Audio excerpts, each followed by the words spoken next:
معزز حاضرین، آپ سبھی جانتے ہیں کہ گزشتہ دنوں میں، ہفتوں میں بہت ساری ایسی خبروں کو ہم نے سنا ہے، آنکھوں سے دیکھا ہے کہ ہر دن خصوصاً شہر حیدرآباد کی سرزمین خون کو اگل رہی ہے، قتل و غارت گری عام ہو رہی ہے۔ ہر کوئی اپنے اپنے نتیجے پر موت کو پا رہا ہے، ہر ایک اپنی اپنی انداز پر۔ یہ لمحہ، یہ وقت میرے اور آپ کے لیے، سارے لوگوں کے لیے غور و فکر کا ہے کہ ہمارا وہ سفر جس کی ابتدا آخرت کی منزل ہے، آخرت کی سفر کی ابتدا ہے اور اس دنیا کی اختتام ہے، تو کیسی ہونی چاہیے، اس پر ہم غور تدبر کریں۔ آئیے کچھ باتیں اس ضمن میں ہم دیکھتے ہیں۔ سب سے پہلی چیز مجھے اور آپ کو یہ سمجھنا ہے کہ جیسے ہی انسان کی پیدائش ہوتی ہے، ویسے ہی اس کی ایک سفر کی ابتدا ہوتی ہے۔ میری اور آپ کی پیدائش ہوئی، ہم ایک سفر پر جاری اور ساری ہیں، اور جو بھی اس دنیا میں پیدا ہوتا ہے اس کا ایک سفر شروع ہو جاتا ہے۔ سفر کی ابتدا کے ساتھ کوئی اپنا نام عبداللہ رکھتا ہے، کوئی عبد الرحمن رکھتا ہے، کوئی کچھ رکھتا ہے، کوئی کچھ رکھتا ہے، لیکن اس کی جڑیں اور اس کے والد کا ذکر جب آتا ہے تو ابن آدم سے اس کو جوڑا جاتا ہے۔ ایک شناختی کارڈ کے طور پر، آئیڈینٹیفیکیشن کے طور پر وہ اپنے آپ کو اگر مسلمان گھرانے میں پیدا ہوتا ہے تو مسلم کے ساتھ آدم علیہ السلام سے جوڑتا ہے، اور کسی اور گھرانے میں، کسی اور تہذیب میں، کسی اور مذہب کے ماننے والوں میں پیدا ہوتا ہے، وہ اپنا ایک نام اور اس کی تحقیق کی جائے تو آدم علیہ السلام سے آپ کو جوڑتا ہے۔ اس طرح عرفیت اگر دیکھی جائے تو وہ انسان کہلاتا ہے، اور انسان کے ساتھ ساتھ اس کی آئیڈینٹیفیکیشن کی جائے، تحقیق کی جائے تو اس کی جڑیں اور اس کی ابتدا مٹی ہمارے سامنے آتی ہے۔ اور اسی طرح غور تدبر کیا جائے تو اس کے رہنے کی جو جگہ آتی ہے وہ روئے زمین ہے۔ روئے زمین پر وہ اپنے سفر کی ابتدا کرتا ہے، زندگی گزارتا ہے، اور جب اس سے پوچھا جاتا ہے کہ جانا کہاں ہے تو یہی جواب ہمارے سامنے آتا ہے کہ میدان حشر میں سب کو جمع ہونا ہے۔ اس طرح ہماری ابتدا ہوتی ہے، اور اس سفر کے اندر یہ طے ہے کہ ہر کسی کا ٹکٹ کنفرم ہو چکا ہے۔ اس میں ویٹنگ لسٹ نہیں ہے، اس میں کوئی شک و شبہ کی گنجائش نہیں ہے۔ کبھی بھی، کسی بھی وقت، کسی بھی لمحہ، کسی بھی دن، کسی بھی رات، کسی بھی سیکنڈ میں اور آپ اپنے سفر پر، اختتامی سفر پر جاری ہو سکتے ہیں۔ دنیا کی کئی چیزیں ہیں جس کے اندر شک و شبہ ہو سکتا ہے، یقینی کیفیت طاری نہیں ہو سکتی ہے انسان کو، لیکن جب موت کا تذکرہ آتا ہے، موت کی بات آتی ہے، اس دنیا کو چھوڑنے کی بات آتی ہے، تو چاہے وہ کسی اور مذہب کا ماننے والا ہو، کسی اور دین کا ماننے والا ہو، کسی اور گھرانے میں اس نے اپنی آنکھیں کھولی ہو، وہ یہ طے کرتا ہے، یہ بتاتا ہے کہ اس دنیا کو ہمیں چھوڑنا ہے۔ اور اسی بات کا تذکرہ اللہ تبارک و تعالیٰ نے قرآن میں کیا، کل نفس ذائقۃ الموت، ہر نفس کو موت کا مزہ چکھنا ہے۔ میرے بھائیوں، اگر موت نہ ہوتی انسان کو، یا انسانوں کے اندر سب سے بہتر شخص یا بہتر جو ذات ہے اللہ کے نبی صلی اللہ علیہ وسلم کی، اللہ کے نبی صلی اللہ علیہ وسلم کے سلسلے میں یہ بات قرآن میں بیان کی گئی، وَمَا جَعَلْنَا لِبَشَرٍ مِّن قَبْلِكَ الْخُلْدَ، اگر اس سے پہلے کسی بشر کو، کسی انسان کو اللہ تبارک و تعالیٰ زندگی دیا ہوتا، زندگی ہمیشہ کی رکھتا، موت نہ دیتا، تو اللہ کے نبی صلی اللہ علیہ وسلم سب سے افضل اور سب سے بہتر تھے کہ انہیں موت نہ آتی۔ نبی علیہ السلام کا اس دنیا سے گزر جانا دنیا کے سارے لوگوں کے لیے پیغام ہے کہ زندگی میں کوئی باقی رہنے والا نہیں ہے، یہ دائمی زندگی نہیں ہے، اور یہ عارضی زندگی ہے، اور یہ عارضی سفر ہے۔ عارضی سفر کے لیے مجھے اور آپ کو آخرت کی تیاریاں کرنی ہیں۔ میرے بھائیوں، چاہے وہ آدمی ہو، چاہے وہ بوڑھا ہو، چاہے وہ عورت ہو، چاہے وہ نوجوان ہو، چاہے وہ بچہ ہو، چاہے وہ بچہ ابھی اپنی آنکھیں دنیا میں نہ کھولی ہو، کسی بھی صورت میں، کسی بھی حال میں، کسی بھی عمر کی تقاضے کے ساتھ موت نہیں آتی، بلکہ اللہ نے جو اجل مقدر کر دیا ہے موت آ کر رہتی ہے۔ یقینی کیفیت طاری ہونے کے بعد مجھے اور آپ کو ہمیشہ اس بات کا خیال رکھنا چاہیے، خصوصیت کے ساتھ، کہ ہم اللہ کے ماننے والے ہیں، اسلام کے ماننے والے ہیں، نبی صلی اللہ علیہ وسلم کی رسالت پر ایمان رکھنے والے ہیں، میں اور آپ اپنی آخرت پر ایمان رکھنے والے ہیں۔ مجھے اور آپ کو اس بات کا اندازہ ہے کہ ہم مسلمان ہیں، اور مسلمان کو اس بات کا علم ہوتا ہے کہ اس نے اس بات کی گواہی دی ہے کہ آمنت باللہ وملائکتہ وکتبہ ورسلہ والیوم الآخر والقدر خیرہ وشرہ والبعث بعد الموت۔ ہم میں سے ہر ایک نے اس بات کی گواہی دی ہے کہ میں ایمان لا چکا ہوں، یا ایمان لاتا ہوں اللہ پر، اس کے رسولوں پر، اس کی کتابوں پر، اس کے فرشتوں پر، اور تقدیر کے اچھے برے ہونے پر، اور قیامت کے برپا ہونے پر۔ میرا اور آپ کا ایمان ہے، ایمان کا تقاضا یہ ہے میں اور آپ اپنی زندگی کو غنیمت جانیں، میں اور آپ اپنی زندگی کے ہر لمحے کو آخرت کی سفر کی طرف رواں دواں کریں، میں اور آپ اپنی زندگی کے ہر لمحے کے ساتھ اللہ کی بندگی کو جوڑیں، زندگی کے ہر لمحے کے ساتھ نیکیوں کے ساتھ گزاریں، گناہوں سے دور رہیں۔ میرے بھائیوں، اللہ کے نبی علیہ الصلاۃ والسلام کی بہت ساری حدیثیں ہمارے سامنے آتی ہیں۔ عبداللہ ابن عباس رضی اللہ تعالیٰ اس حدیث کے راوی ہیں، وہ بیان کرتے ہیں کہ یاد رکھو، لمحات کو بڑا غنیمت جانو، پانچ چیزوں سے پہلے غنیمت جانو۔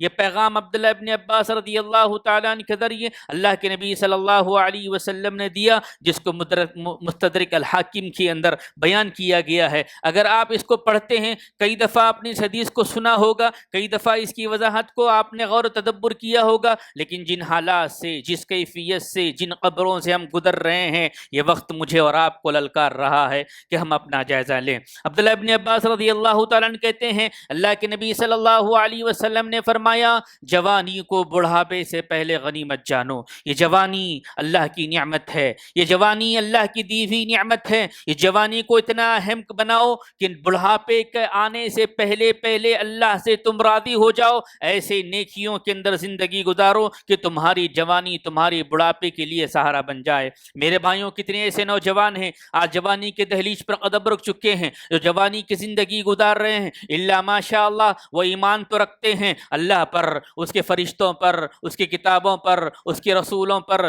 تقدیر کے اچھے برے ہونے پر، آخرت پر، لیکن جب ان کی زندگی کو ہم ٹٹولتے ہیں، ان کے صبح و شام کو ہم دیکھتے ہیں، ان کی رات اور صبح کو ہم دیکھتے ہیں، ان کے اعمال اور کردار کو دیکھتے ہیں، لگتا نہیں ہے کہ مسلمان ہیں، لگتا نہیں ہے کہ مسلمان ہیں۔ اگر مسلمان ہوتے تو کبھی کسی کے قتل کے اندر شامل نہ ہوتے، اگر مسلمان ہوتے تو ہتھیاروں سے اپنے بھائیوں کو موت کے گھاٹ نہ اتارتے، اگر وہ آخرت پہ ایمان رکھتے ہوتے اس طرح کے معاملات میں شامل نہ ہوتے جس طرح کی گزشتہ دنوں میں خبریں ہمارے سامنے آئی ہیں۔ عبداللہ ابن عباس رضی اللہ تعالیٰ بیان کر رہے ہیں، اللہ کے نبی صلی اللہ علیہ وسلم نے فرمایا، جوانی کو غنیمت جانو۔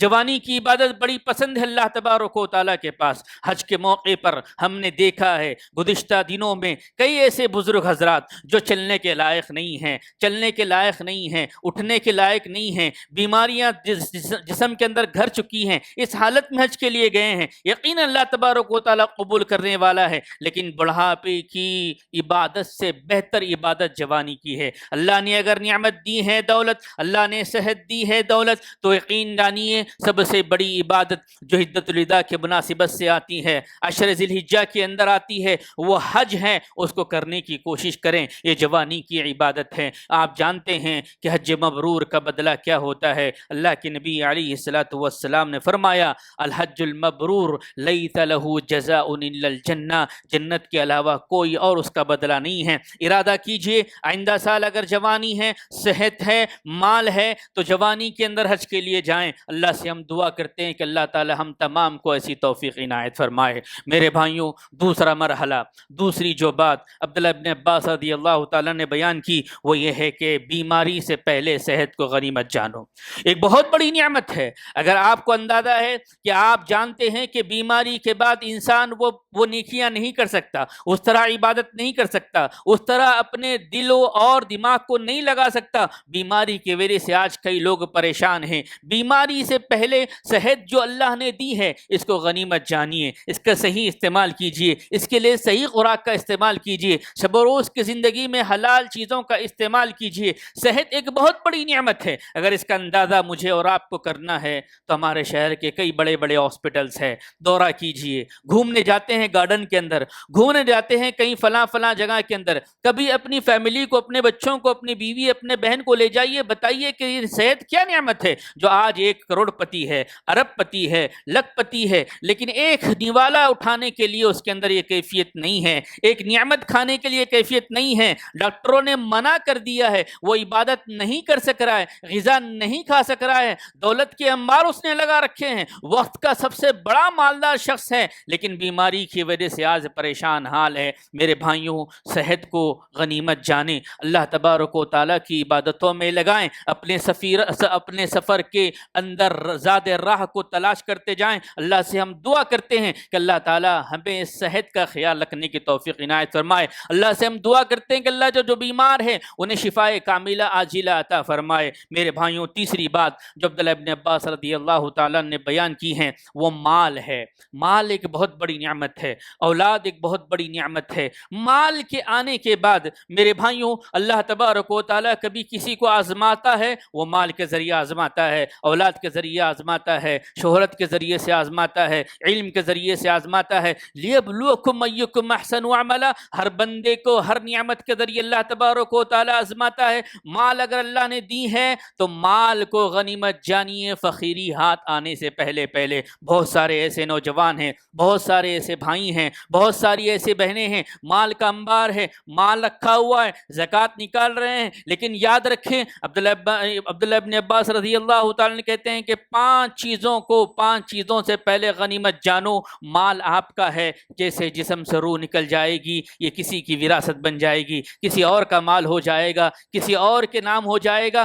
وقت آنے سے پہلے، اس زندگی کو ختم ہونے سے پہلے، سفر شروع ہونے سے پہلے اپنے مال کا صحیح استعمال کیجئے۔ آج اہل خیر حضرات سے بڑا مؤدبانہ یہ میرا التجا ہے، میری درخواست ہے کہ مدارس اسلامیہ ٹوٹ رہے ہیں، مساجد جس طرح بننا چاہیے نہیں بن رہے ہیں، یتیم و غریب مسکینوں کا جو سہارا بننا تھا، ایک وقت تھا شہر حیدرآباد کے یتیم خانے بڑے بول بالا ہوا کرتا تھا، مدارس اسلامیہ کی بولی جاتی تھی، لیکن مدارس اسلامیہ آج دیکھیں وہ ٹوٹ رہے ہیں، ٹکڑے ہو رہے ہیں، وہاں اساتذہ کے لیے سیلری دینا میسر نہیں آ رہا ہے۔ میرے بھائیوں، اللہ نے مال دیا ہے، اپنے مال کے ذریعے دین کی خدمت کے لیے ان بچوں پر اپنا سرمایہ لگائیں جو آگے چل کر آنے والی نسلوں تک دین کو پہنچائیں گے، ایمان کو پہنچائیں گے، اخلاقیت کو پہنچائیں گے، موت اور زندگی کے فرق کو بتائیں گے، یہ دنیا کی محبت سے نکال کر اللہ کی محبت میں ڈالیں گے۔ وقت کا تقاضا یہ ہے اہل ثروت اپنے مال جیسی نعمت کو غنیمت جانتے ہوئے فقیری ہاتھ آنے سے پہلے اللہ کے راہ میں خرچ کریں۔ میرے بھائیوں، بہت سارے ایسے حالات ہیں جو اہل ثروت ہے وہ جانتے ہیں کہ بڑھاپے کو پہنچ چکے ہیں، اب اپنا حکم نہیں چلتا، بیٹے کا حکم چلتا ہے، بیٹی کا حکم چلتا ہے، بیوی کا حکم چلتا ہے۔ یہ حالات ہم دیکھ رہے ہیں۔ ایک مومن کے لیے یہ حدیث مبارکہ ہے، عبداللہ ابن عباس رضی اللہ تعالیٰ راوی ہیں، اللہ کے نبی صلی اللہ علیہ وسلم کہتے ہیں مال کو فقیری سے پہلے غنیمت جانو۔ میرے بھائیوں، چوتھی جو چیز ہے فرصت، لمحہ جو وقت میسر آتا ہے، اس وقت کو صحیح استعمال کریں مصروف ہونے سے پہلے۔ ہم دیکھتے ہیں کہ ہمارے شہر حیدرآباد کے اندر راتوں میں نوجوانوں کی جو کیفیت ہے وہ چبوتروں پر بیٹھ کے وقت گزاری کر رہے ہیں۔ یہ جوانی کا مرحلہ ہے، یہ اللہ تبارک و تعالیٰ کو رضا کرنے کا مرحلہ ہے، اللہ سے بندگی کر کر اللہ کی رضا کو حاصل کرنے کا وقت ہے، لیکن چبوترا مشن شہر حیدرآباد کے لیے ایک ناسور ہے۔ میرے بھائیوں، نوجوانوں کے لیے پیغام ہے، ضعیفوں کے لیے پیغام ہے، ہر مرد عورت کے لیے پیغام ہے۔ اللہ نے اگر مصروفیت نہیں دی ہے، وقت مل رہا ہے تو اس وقت کو علم حاصل کرنے کے لیے، اللہ کی راہ کے لیے، اپنے آخرت کو سنوارنے کے لیے، اپنے خبر کی تیاری کرنے کے لیے، اور اپنے اوپر آنے والے اس لمحے کے انتظار کے لیے جو موت ہے اس کی تیاری کریں۔ میرے بھائیوں، پانچویں جو چیز عبداللہ ابن عباس رضی اللہ تعالیٰ نے بیان کی وہ ہے زندگی کو غنیمت جانو موت کے آنے سے پہلے پہلے۔ ہم میں سے کون دعویٰ یہ کر سکتا ہے کہ میری زندگی 10 سال باقی ہے، 20 سال باقی ہے، 100 سال باقی ہے، 1 سال باقی ہے؟ پتہ نہیں آئندہ جمعہ ہم اس زمین میں رہیں گے یا نہیں رہیں گے، زندہ رہیں گے یا نہیں رہیں گے، کسی کو اس بات کا علم نہیں ہے۔ لہذا زندگی کو غنیمت جانو، موت کے آنے سے پہلے یہ حالات، یہ مسائل، یہ خبریں، یہ واقعات مجھے اور آپ کو درس عبرت دے رہے ہیں کہ ہم اپنی زندگی کو غنیمت جانیں۔ اللہ تبارک و تعالیٰ نے یہاں غنیمت کا ذکر کیا ہے۔ عبداللہ ابن عباس رضی اللہ تعالیٰ کی حدیث کے اندر لفظ غنیمت آیا ہے۔ غنیمت کے سلسلے میں آپ جانتے ہیں اس مال کو کہتے ہیں جب کفار اور مشرکین کے درمیان مسلمانوں کی جنگ ہوتی ہے، اور جنگ کے بعد جو مال بچ جاتا ہے اس مال کو حاصل کرنے کے لیے دوڑ دوڑ کر بھاگتے ہیں، مال جمع کرتے ہیں، جس کو مال غنیمت کہا گیا ہے۔ تو یہ زندگی کے اندر جو لمحہ ہے یہ مال غنیمت سے بڑھ کر ہے، یہ مال غنیمت سے بڑھ کر ہے، اس کو معمولی نہ سمجھے۔ اسی طرح اللہ تبارک و تعالیٰ نے اس کی اور وضاحت کرتے ہوئے سورۃ العصر میں یہ بات بیان کی ہیں۔ کئی دفعہ آپ نے سورۃ العصر کی تفسیر کو سنا ہوگا، اس کے واقعات سے پس منظر کو سنا ہوگا۔ اللہ نے قسم کھائی ہے والعصر ان الانسان لفی خسر۔ آپ جانیں اللہ نے یہاں زمانے کی قسم کھائی۔ زمانے سے مراد سال، سال سے مراد مہینہ، مہینے سے مراد ہفتہ، ہفتے سے مراد دن، دن سے مراد 24 گھنٹے، 24 گھنٹے سے مراد 60 منٹ، 60 منٹ سے مراد 60 سیکنڈ، 60 سیکنڈ سے مراد ایک ایک سیکنڈ میری اور آپ کی زندگی کا بڑا اہم ہے۔ میری اور آپ کی زندگی کا ایک ایک سیکنڈ بڑا اہم ہے۔ اگر ہم نے ایک ایک سیکنڈ کا صحیح استعمال کیا، یقین جانیے موت اگر ہمارے در پر دستک دے گی تو خوشی خوشی ہم دنیا سے رخصت ہو جائیں گے۔ میرے بھائیوں، اللہ تعالیٰ نے یہاں پر زمانے کی قسم کھائی اور کہا ان الانسان لفی خسر، سب کے سب خسارے کے اندر ہے، نقصان میں ہیں، لیکن وہ لوگ نقصان و خسارے میں نہیں ہیں جو الا الذین آمنوا، ایمان لائے، عمل صالح کرتے رہیں، وتواصوا بالحق، لوگوں کو حق کی تلقین کرتے رہیں، وتواصوا بالصبر، صبر کی زندگی گزارتے رہیں۔ اگر اس طرح کا معاملہ ہے یقین جانیے وہ یقیناً وہ انسان خسارے میں نہیں ہے۔ لیکن اس کے علاوہ سب سے اہم مرحلہ یہی ہے کہ زندگی کو غنیمت جانیں۔ میرے بھائیوں، انسانی زندگی کے اندر اگر ہم دیکھتے ہیں تو 2 چیزیں آتی ہے، ایک آتا ہے جسم اور ایک آتی ہے روح۔ یہ دو بڑا اہم مرحلہ ہے۔ روح کے سلسلے میں اگر ہم تحقیق کرتے ہیں تو اللہ نے جسم سے پہلے روح کو پیدا کیا، روحوں کو اللہ تبارک و تعالیٰ نے پیدا کیا۔ الست بربکم قالوا بلی شہدنا، آپ نے سورہ بقرہ کی روشنی میں سنا ہوگا کہ سارے روحوں کو اللہ نے جمع کر کے پوچھا کیا تمہارا رب میں نہیں ہوں؟ تو سب نے کہا تھا ہاں تو ہی ہمارا رب ہے۔ لیکن دنیا میں جب ہم آئے بھول گئے تو سب سے پہلے روح کو اللہ نے پیدا کیا، پھر جسم کو اللہ تعالیٰ نے بنایا۔ عبداللہ ابن مسعود رضی اللہ تعالیٰ حدیث کے راوی ہیں، وہ بیان کرتے ہیں کہ جب اللہ تبارک و تعالیٰ کسی انسان کو نعمت اولاد کے دینا چاہتا ہے تو جو نطفہ ہوتا ہے وہ 40 دن کی شکل میں، ایک نطفے کی شکل میں بنتا ہے۔ پھر 40 دن کے بعد اگر ہم دیکھتے ہیں تو ہمارے سامنے بات یہ آتی ہے کہ وہ خون کی شکل میں بن جاتا ہے۔ پھر 40 دن کے بعد اللہ تبارک و تعالیٰ گوشت کی شکل میں اس کو بناتا ہے، پھر اس کے بعد ایک فرشتے کو بھیجاتا ہے۔ میری اور آپ کی زندگی کی ابتدا، میری اور آپ کی زندگی کا سفر، میرے اور آپ کی زندگی کی ابتدا کیسے ہو رہی ہے؟ جسم پہلے بن رہا ہے، روح اللہ تبارک و تعالیٰ بعد میں ڈال رہا ہے۔ روح کے ساتھ ساتھ اللہ تبارک و تعالیٰ نے یہ بات بیان کی کہ وہ کس طرح کا عمل کرے گا، یہ چیزیں طے ہو جاتی ہے۔ کس طرح کی وہ زندگی اس کی ہوگی، کس طرح کا رزق میسر آئے گا، وہ نیک بخت ہوگا یا بدبخت ہوگا، یہ ہماری ماں کے پیٹ میں لکھ دیا گیا ہے۔ لہذا دنیا کو طلب کرنے میں اللہ تبارک و تعالیٰ کو چھوڑ دینا یہ بے خوفی کی علامت ہے، یہ لا علمی کی علامت ہے۔ یہ رزق ہمارا ماں کے پیٹ میں طے ہے، کتنا ملے گا، کہاں ملے گا، کیسے ملے گا، اور کہاں پیدا ہوگا، کہاں مرے گا، کہاں دفن کیا جائے گا، یہ کنفرمیشن ہے، اس میں کوئی شک نہیں ہے۔ جس طرح کل نفس ذائقۃ الموت کے اندر شک نہیں ہے، اسی طرح اس حدیث سے محدثین کہتے ہیں کسی کو اس کا شک نہیں ہونا چاہیے، کیونکہ اللہ کے نبی صلی اللہ علیہ وسلم نے یہ بات بیان کی۔ عبداللہ ابن مسعود رضی اللہ عنہ کے راوی ہیں، وہ بیان کرتے ہیں کہ ماں کے پیٹ میں گوشت کے لوتھڑے کے بعد 40 دن یعنی 4 مہینے مہینے کا جو مرحلہ گزرتا ہے اللہ نے تمہاری مقدر لگ دی ہے، اور یہی تو میرا اور آپ کا ایمان ہے، تقدیر پر یہی تو ایمان ہے کہ تقدیر کے اچھے برے ہونے پر ہم ایمان رکھتے ہیں میرے بھائیوں۔ اسی لیے علامہ ابن البانی رحمہ اللہ نے یہاں سے ایک مسئلہ بیان کیا ہے، وہ یہ ہے کہ اگر 4 مہینے کے بعد کسی بچے کی ولادت ہوتی ہے تو اس کا نام رکھا جائے گا، اس کی نماز جنازہ پڑھی جائے گی، اس کی تدفین ہوگی، کیونکہ 4 مہینے کے بعد اس کے جسم میں روح آ چکی ہے، روح کو نکالا گیا ہے۔ تو 2 باتیں میں یہاں پر بنیادی طور پر آپ کے سامنے رکھنا چاہتا ہوں کہ موت کا یہ مرحلہ روح کے ساتھ جڑا ہوا ہے میرے بھائیوں، روح اور جسم سے یہ تعلق ہے، اور جب یہ نکلتی ہے اس کے بہت ساری باتیں آتی ہیں موت کی یاد میں۔ علامہ ابن خدامہ رحمۃ اللہ علیہ بیان کرتے ہیں دنیا میں 3 طرح کے لوگ ہوتے ہیں، دنیا میں 3 طرح کے لوگ ہوتے ہیں۔ جب موت کا تذکرہ آتا ہے تو بہت ساروں میں سے کچھ لوگ ایسے ہوتے ہیں جو دنیا کی کاموں میں اپنے آپ کو مشغول رکھتے ہیں، اتنا مشغول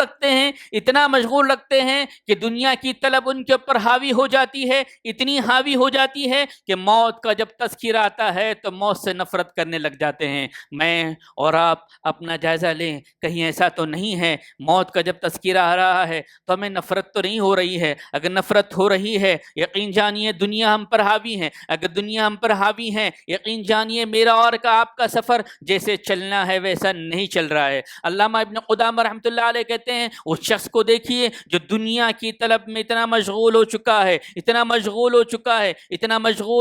ہے کہ جب اس کے سامنے موت کا تذکرہ کرتا ہے تو موت سے نفرت کرنے لگ جاتا ہے، موت سے غافل رہتا ہے۔ دوسرا لمحہ دوسرے قسم کے لوگ یا دوسرا شخص وہ ہے جب موت کو بہت زیادہ یاد کرتا ہے، اتنا زیادہ یاد کرتا ہے کہ اللہ کا خوف طاری ہو جاتا ہے، اللہ کا خوف طاری ہوتا ہے تو توبہ کر لیتا ہے، اپنی اصلاح کرتا ہے، لیکن موت کا جب تذکرہ آتا ہے تو اللہ سے اور زندگی طلب کرتا ہے۔ اس کی وجہ یہ ہوتی ہے کہ اور نیکیوں میں اضافہ کروں، گناہوں سے اپنے آپ کو بچاؤں۔ ایک مومن کی یہ صفت ہے کہ وہ موت کو یاد کرتے ہوئے اللہ سے اپنی زندگی طلب کرتا ہے تاکہ نیکیوں میں اضافہ کیا جائے، گناہوں سے اپنے آپ کو بچایا جا سکے اور جنت میں اعلیٰ سے اعلیٰ درجے میں اپنا مقام بنایا جا سکے۔ اگر یہ کیفیت میری اور آپ کی ہے، یہ حادثات مجھے اور آپ کو بارہا اس موضوع پر غور فکر کرنے کے لیے آمادہ کر رہے ہیں۔ کیا میری اور آپ کی کیفیت ایسی ہے؟ موت کو یاد کر کر اللہ کا خوف طاری ہوتا ہے؟ یقیناً اگر ہوتا ہے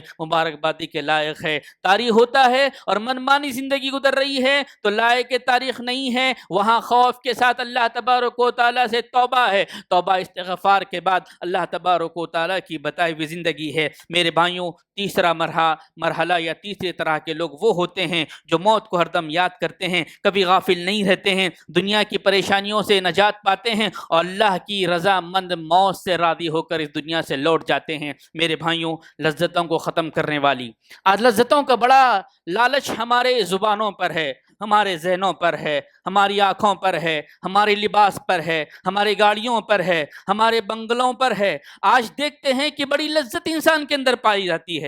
ایک جگہ ہوٹل کی اوپننگ ہوتی ہے، ہم دیکھتے ہیں کہ رمضان مبارک جیسے مہینے کے اندر مسلمانوں نے اس شہر کی تاریخ کو بدل کر فری میں کھانے کے لیے روزہ افطار کے وقت تاریخ بدل دی۔ لذتوں کا جو مرحلہ ہے وہ کھانے کے معاملے میں، پہننے کے معاملے میں، رہنے کے معاملے میں، گھومنے کے معاملے میں، انا کے معاملے میں، آپ دیکھیں سیاست کے معاملے میں، کرسی کے معاملے میں، اگر لذتوں کو ختم کرنا ہے، اللہ کے نبی صلی اللہ علیہ وسلم نے فرمایا اکثر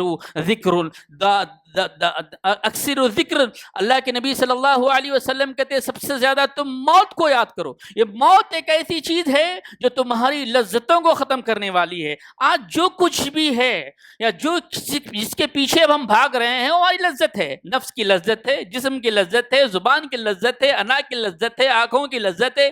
ایک عجیب کیفیت کے اندر ہم مبتلا ہیں۔ ہم چاہتے ہیں اس سے بڑھ کر ہم کام کریں، ہم چاہتے ہیں اس سے بہتر بلڈنگ بنائیں، ہم چاہتے ہیں اس سے بہتر کار لیں، ہم چاہتے ہیں اس سے بہتر لباس پہنیں، ہم چاہتے ہیں کہ ہمارے جسموں کو، ہماری آنکھوں کو لذت میسر آئے، اور دنیا کی لذت ہے میرے بھائیوں، اس کو ختم کرنے کا ایک ہی راستہ ہے، وہ یہ ہے کہ تم موت کو یاد کرو۔ اور ایک حدیث میں آپ کے سامنے رکھتا ہوں، عبداللہ ابن عباس رضی اللہ عنہ حدیث کے راوی ہیں، وہ بیان کرتے ہیں کہ ہم اللہ کے نبی صلی اللہ علیہ وسلم کے ساتھ تشریف فرما تھے، باتیں بہت ہیں وقت اجازت نہیں دیتا. دو باتیں رکھتے ہوئے اپنی بات کو ختم کرتا ہوں. عبداللہ ابن عباس رضی اللہ تعالیٰ بیان کرتے ہیں کہ ہم اللہ کے نبی صلی اللہ علیہ وسلم کے ساتھ موجود تھے.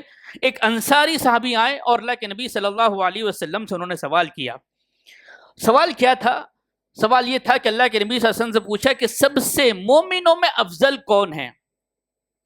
ایک انصاری صحابی اللہ کے نبی صلی اللہ علیہ وسلم کے پاس آتے ہیں.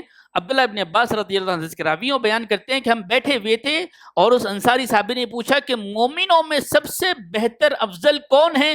اللہ کے نبی صلی اللہ علیہ وسلم نے فرمایا احسنہم اخلاقا، جس کے اخلاق سب سے بہتر ہو. بیوی کے ساتھ، بچوں کے ساتھ، پڑوسیوں کے ساتھ، استاد کے ساتھ، شاگرد کے ساتھ، نوکروں کے ساتھ، ہر زاویے میں جو میری اور آپ کی زندگی کے ساتھ جو لوگ جڑے ہوئے ہیں وہ آپ کے اخلاق کی گواہی دیں.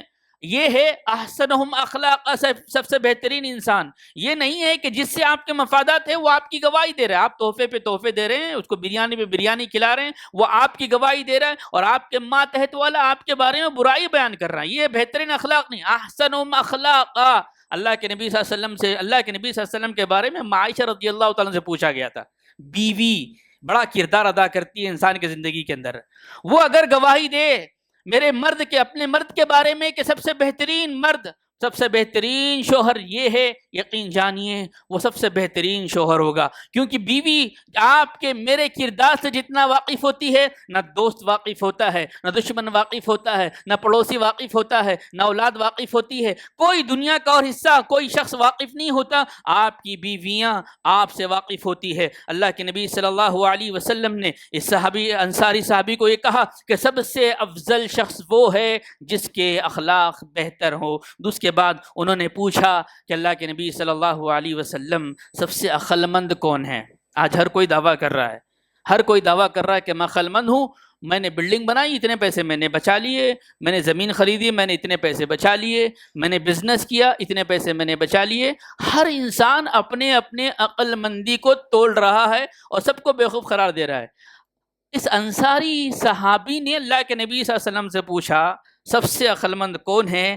تو اللہ کے نبی صلی اللہ علیہ وسلم نے فرمایا اکثرہم للموت ذکرا، سب سے بڑا عقل مند وہ شخص ہے جو اپنی موت کو ہمیشہ یاد کرتا ہے، اپنی موت کو یاد کرتا ہے. یہ موت ایسی چیز ہے لذتوں کو ختم کرنے والی ہے اور عقل مند بنانے والی ہے. جب آپ اپنے آپ کو موت سے جوڑیں گے، آپ کو پتا ہے کہ مجھے جانا ہے. فَمَن يَعْمَلْ مِثْقَالَ ذَرَّةٍ خَيْرًا يَرَهُ وَمَن يَعْمَلْ مِثْقَالَ ذَرَّةٍ شَرًّا يَرَهُ. ایک ایک ذرے کا حساب دینا ہے. یہ قلم آپ کا غلط سگنیچر کرنے کے لیے نہیں اٹھے گا، یہ زبان آپ کی غلط گواہی دینے کے لیے نہیں اٹھے گی، یہ آنکھ آپ کی غلط چیزوں کو دیکھنے کے لیے نہیں اٹھے گی، یہ کان آپ کے برائی سننے کے لیے تیار نہیں ہوں گے، کیونکہ آپ کو پتا ہے کہ قیامت کے دن یہ سب میرے اگینسٹ گواہی دینے والے ہیں. تو موت کو یاد کرنا سب سے بڑی عقل مندی ہے. میرے بھائیوں، سب سے بڑی عقل مندی کا ذکر آیا تو یہاں پر بات رکھوں، 2-3 منٹ اور میں لوں گا، بہت ساری باتیں آتی ہے. واقعہ مختصر کرتا ہوں. حضرت ابو رضی اللہ تعالیٰ کا واقعہ ہے. آپ جانتے ہیں کہ یہ کون سے صحابی ہے، کتنی حدیثیں انہوں نے لکھی ہے، کس طرح ان کا مقام ہے. ان کا واقعہ آتا ہے موت کا وقت آیا. حضرت ابو رضی اللہ تعالیٰ موت کے وقت ہیں، رو رہے ہیں. صحابہ نے پوچھا، ساتھیوں نے پوچھا ابو ہریرہ تم کیوں روتے ہو؟ ایک صحابی رسول ہے، احادیث مبارکہ بیان کرنے والے ہیں، اللہ کے نبی صلی اللہ علیہ وسلم سے زندگی زیادہ انہوں نے گزاری ہے. کہتے ہیں رو رہے ہیں، کیوں رو رہے ہیں؟ جواب سنیے. کہتے ہیں میں ایک لمبے سفر پہ جا رہا ہوں، میں لمبے سفر پہ جا رہا ہوں اور زیادہ راہ کم ہے، مجھے یقین نہیں ہے کہ میں جنت کا مستحق ہوں یا جہنم کا مستحق ہوں. اس بات سے مجھے رونا آتا ہے. اللہ تبارک و تعالیٰ میرے حق میں جنت کا فیصلہ کر دے. یہ ایک صحابی رسول ہے، یہ ابو ہریرہ رضی اللہ تعالیٰ عنہ ہے. میں اور آپ، میرا اور آپ کا ایمان، میرے اور آپ کی زندگی کس طرح کی گزر رہی ہے؟ میرے بھائیوں، دنیا کی مثال علامہ ابن قیم الجوزی رحمۃ اللہ علیہ نے دی ہے. میں دیتے ہوئے بات کو ختم کروں گا. علامہ ابن قیم الجوزی رحمۃ اللہ علیہ کہتے ہیں یہ دنیا کی مثال ایسے ہیں جیسے کہ ایک بدکار عورت ہے، ایک زانیہ عورت ہے. اور اگر عورت کے دوسرے پہلو کو دیکھیں، اللہ کے نبی صلی اللہ علیہ وسلم نے فرمایا المرأۃ الصالح، نیک عورت اگر ایسی ہے تو سب سے بہترین متاع ہے۔ اور یہاں پر علامہ ابن قیم الجوزی رحمۃ اللہ علیہ کہتے ہیں دنیا کی مثال ایسی ہے جیسے کہ ایک بدکار عورت ہے، زانیہ عورت ہے، وہ وفا کبھی کسی کے ساتھ وفا نہیں کر سکتی اور ہمیشہ بے وفائی کرتی ہے، آج کسی کے پاس کل کسی کے پاس۔ دنیا ایسے ہی ہے، دنیا کی مثال ایسے ہی ہے، آج آپ کے ہاتھ میں ہے، کل کسی اور کے ہاتھ میں ہوگی، پرسوں کسی اور کے ہاتھ میں ہوگی، یہ کسی کی نہیں ہوئی ہے، لیکن انسان اس کے ساتھ وفاداری کرتا ہے، انسان مال کے ساتھ وفاداری کرنے کی کوشش کرتا ہے، اس کے اسباب کو اختیار کر کے وفاداری کرنے کی کوشش کرتا ہے، اور سب سے بڑی غدار اگر کوئی چیز ہے تو وہ یہ زندگی ہے جو مجھے اور آپ کو دھوکہ دینے والی ہے۔ لہذا یہ لمحہ کب سمجھ میں آتا ہے انسان کو؟ اللہ نے اس کا تذکرہ کیا ہے، وَمَا الْحَيَاةُ الدُّنْيَا إِلَّا مَتَاعُ الْغُرُورِ۔ جب موت اس کو نظر آتی ہے اس کو پتہ چلتا ہے کہ جو کچھ میں سمجھ رہا تھا یہ صرف خیالی ہے، حقیقت میں جو زندگی ہے وہ آخرت کی زندگی ہے۔ ہر کوئی کہتا ہے میرا مال ہے، میرا مال ہے، حقیقت میں مال آپ کا وہی ہے جو آپ نے کھایا اور اس کو پچا دیا،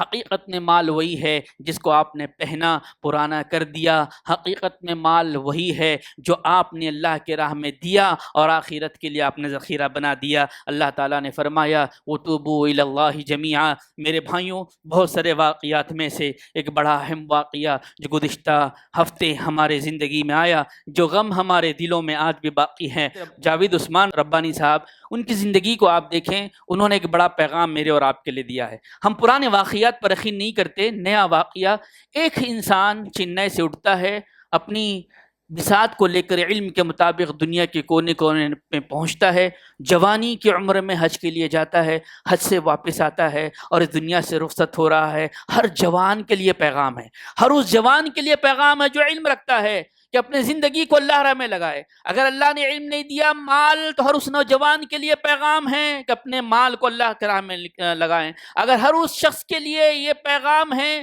کہ اپنے آخری لمحات کو اپنے زندگی کو اللہ کے لیے لگائیں، اور یقین جانے یہی آخرت میں کامیاب ہونے والے ہیں۔ ان کے بہت سارے خدمات تھے، ایک داعی تھے، ایک مجاہد تھے، ایک سپاہی تھے جس کو ہم نے کھویا ہے۔ ان کے حق میں ہم دعا کرتے ہیں کہ اللہ تعالیٰ انہیں جنت الفردوس عطا فرمائے، ان کے گناہوں کو معاف فرمائے، ان کی نیکیوں کو اللہ تعالیٰ اضافہ کریں، اور ہمارے درس عبرت یہ ہے کہ ہم اپنے زندگی میں ان کے واقعات سے درس لیں، اپنے آپ کو بدلیں۔ اس طرح کے بہت سارے واقعات ہو رہے ہیں لیکن غور و فکر کرنے کے وقت نہیں ہے، تبدیلی کے وقت نہیں ہے۔ اللہ کا وعدہ ہے ان اللہ لا یغیر ما بقوم حتی یغیروا ما بانفسہم۔ خدا نے آج تک اس قوم کی حالت نہیں بدلی، خدا نے آج تک اس قوم کی حالت نہیں بدلی جسے خود نہ ہو خیال اپنی حالت کے بدلنے کا۔ قرآن بھی یہی پیغام مجھے اور آپ کو دیتا ہے، قد افلح من تزکی وذکر اسم ربہ فصلی۔ وہ شخص کامیاب ہو گیا جس نے اپنے نفس کا محاسبہ کیا۔ اللہ سے ہم دعا کریں اللہ تبارک و تعالی ہمیں اپنا محاسبہ کرنے کی توفیق عنایت فرمائے، اللہ تبارک و تعالی ہمیں اپنی زندگی میں نیکیوں کے انبار کو جمع کرنے کی توفیق عنایت فرمائے، اللہ تبارک و تعالی ہمیں گناہوں سے دور رکھیں، اللہ جب تک رکھے دار فانی میں ہمیں ایمان اور اسلام کی حالت میں رکھے، جو ہمارا خاتمہ ہو تو خاتمہ بالخیر کرے، آمین ثم آمین، وآخر دعوانا ان الحمد للہ رب العالمین۔ الحمد للہ رب العالمین، الصلاۃ والسلام علی رسول الکریم۔ معزز حاضرین، موت ایک اٹل حقیقت کے موضوع سے کچھ باتیں میں نے آپ کے سامنے رکھی۔